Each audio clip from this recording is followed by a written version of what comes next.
Let's learn advanced analysis of a sequence. Let's start from limit superior. Let an be a sequence of real numbers which is bounded above.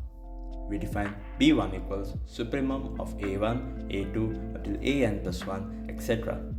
Then b2 equals supremum of a2, a3, a4, etc. And so on up to bn equals supremum of an plus 1, an plus 2, and so on. Then sequence bn is defined which is monotonically decreasing.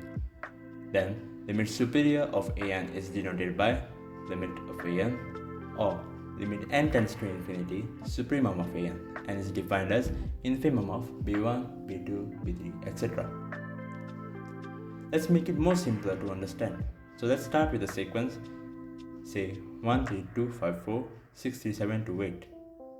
Now, we look for the maximum for each point. As for 1, it's 8. For 3, it's 8. For 2 also, and so on. Thus, we form a new sequence of maxima which is all 8. Thus, the limit superior is the value that this sequence approaches. In this case, it's clearly 8. Make sure to look at the largest number from each position in sequence. Similarly, let's look into limit inferior. Let an be a sequence of real numbers which is bounded below. We define c1 equals infimum of a1, a2 up till an plus 1, etc. c2 equals infimum of an, a3, a4, etc. And so on up to cn equals infimum of an plus 1, an plus 2, etc. Then cn is defined which is monotonically increasing sequence. Then limit inferior of an is denoted by limit n tends to infinity infimum of an, which is defined as supremum of c1, c2, c3, etc. So we'll consider a similar sequence, that is 1, 3, 2, 5, 4, 6, 3, 7, 2, 8. And we'll be looking for the least element from each element in the successive terms. That means no looking back. Thus, for the first element, 1, the minimum is 1. From the second to the last element, it's 2. And for the last element, it's 8, as there are no elements further to compare it with.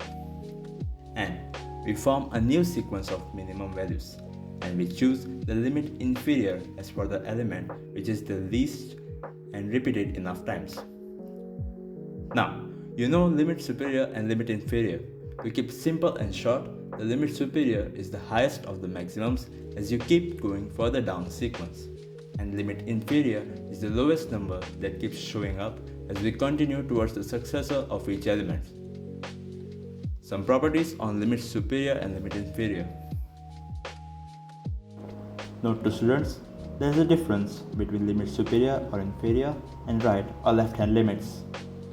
Limit superior or inferior is applied to sequences, focusing on the behavior of sequence over an infinite number of terms. Right or left hand limits are applied to functions, focusing on the behavior of functions as the input approaches a specific point from one direction. Now, let's dive into some types of sequences. Convergent sequence.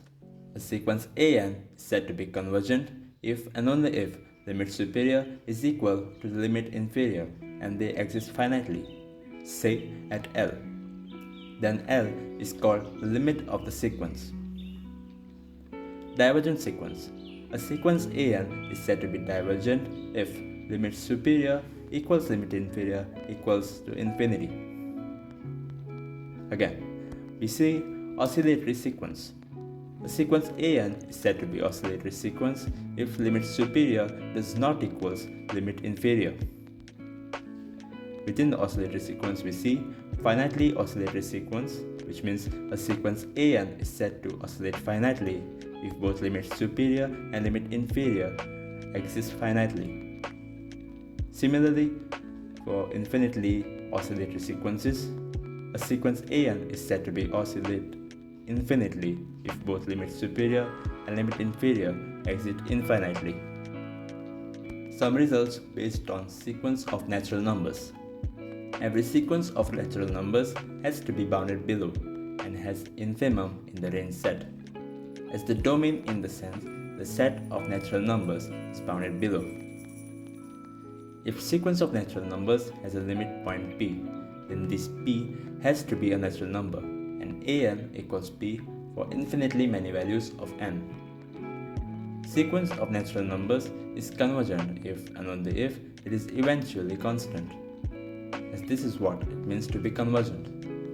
If a sequence of natural numbers is not divergent, in a sense eventually constant or convergent, then it has a constant subsequence. Let's see some questions.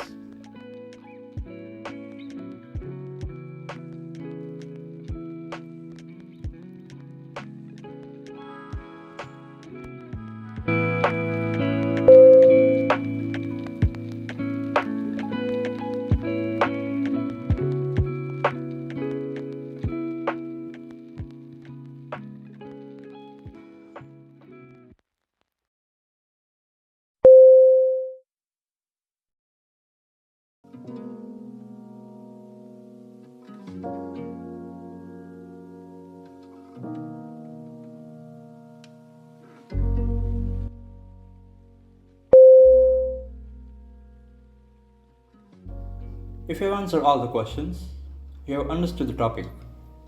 Happy learning!